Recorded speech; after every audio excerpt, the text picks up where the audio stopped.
അറിവ് നേടുക, ആ അറിവ് നേടിക്കഴിഞ്ഞതിന് ശേഷം അത് അടുത്ത തലമുറയ്ക്ക് പകർന്നു കൊടുക്കുക എന്ന മഹത്തായൊരു കർമ്മമാണ്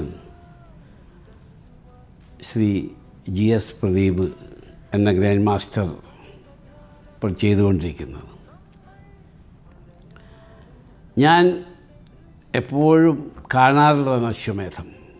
കാരണം എനിക്കും അതിൽ നിന്ന് ഒരുപാട് അറിവുകൾ കിട്ടാൻ വേണ്ടി ഒരുപാട് കാര്യങ്ങൾ ഞാൻ അതിൽ നിന്നും മനസ്സിലാക്കിയിട്ടുണ്ട്. ഞങ്ങളോട് പറഞ്ഞു, പ്രവാചകൻ പറഞ്ഞു, റബ്ബി സിദിനി ഇൽമ, അറിവ് ഉണ്ടാക്കിത്തരണമേ എന്ന് ദൈവത്തിനോട് പ്രാർത്ഥിക്കുക.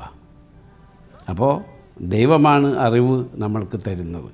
റബ്ബി സിദിനി ഇൽമ, ദൈവമേ അള്ളാഹുവെ ഞങ്ങൾക്ക് അറിവ് വർദ്ധിപ്പിച്ചു തരണമേ.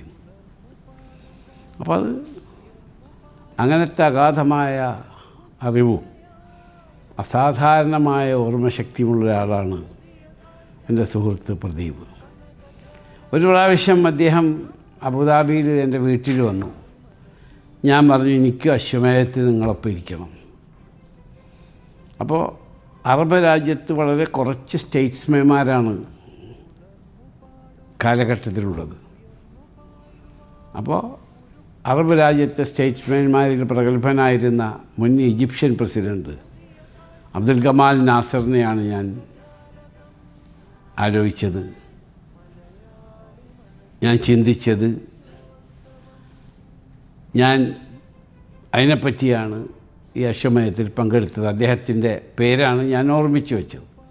പക്ഷെ അത് അദ്ദേഹം പറയുകയുണ്ടായി. ഞാൻ അത്ഭുതപ്പെട്ടു പോയി. പിന്നീട് ഞാൻ പറഞ്ഞത് വേറൊരു വ്യക്തിയെക്കുറിച്ചാണ്. അത് അദ്ദേഹം പറഞ്ഞില്ല, ഞാൻ പറഞ്ഞു. അപ്പോൾ അദ്ദേഹം ഒരു പ്രാവശ്യം ജയിച്ചു, ഒരു പ്രാവശ്യം ഞാൻ തോറ്റു, ഒരു പ്രാവശ്യം ഞാൻ ജയിച്ചു, അദ്ദേഹം തോറ്റു. അതോടുകൂടി ഞാനിവിടെ നിർത്തി. അപ്പോൾ ഇത് ഓർമ്മിച്ചെടുക്കുക എന്നുള്ളതാണ് വളരെ, അതിന് ഇത് നമ്മളിപ്പോൾ ഒരു ടേപ്പ് മാതിരിയാണ് നമ്മളുടെ ബ്രെയിൻ. അത് ഇടയ്ക്കിടയ്ക്ക് റിവ്യൂ ചെയ്തുകൊണ്ടിരുന്നിട്ടില്ലെങ്കിൽ അത് മറന്നു പോകും. ഇപ്പോൾ നമ്മൾ എന്തോരം പേപ്പർ വായിക്കുന്നു, എന്തോരം സിനിമ കാണുന്നു, എന്തോരം പ്രസംഗങ്ങൾ കേൾക്കുന്നു. അതൊക്കെ എത്ര എണ്ണം നമ്മൾക്കിപ്പോൾ ഓർമ്മയുണ്ട്.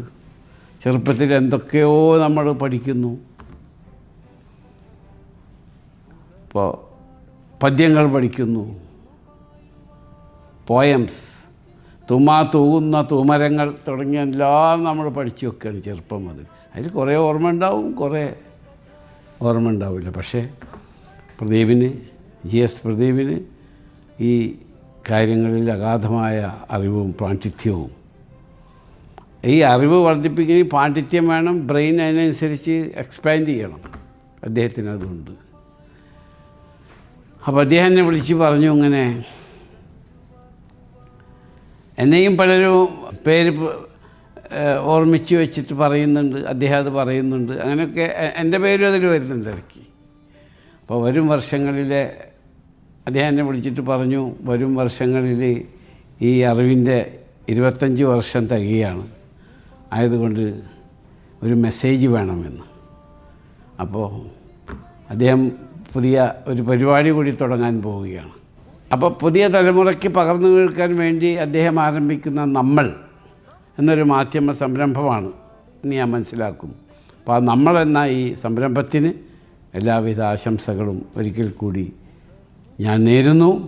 അദ്ദേഹം അതിൽ വിജയിക്കട്ടെ എന്ന് ഞാൻ ആശംസിക്കുകയും ചെയ്യുന്നു, പ്രതീക്ഷിക്കുകയും ചെയ്യുന്നു. പുതിയ കാഴ്ച തൻ കനകജാലകം, നമ്മൾ മലയാളി മനസ്സിൻ്റെ ദൃശ്യോത്സവം.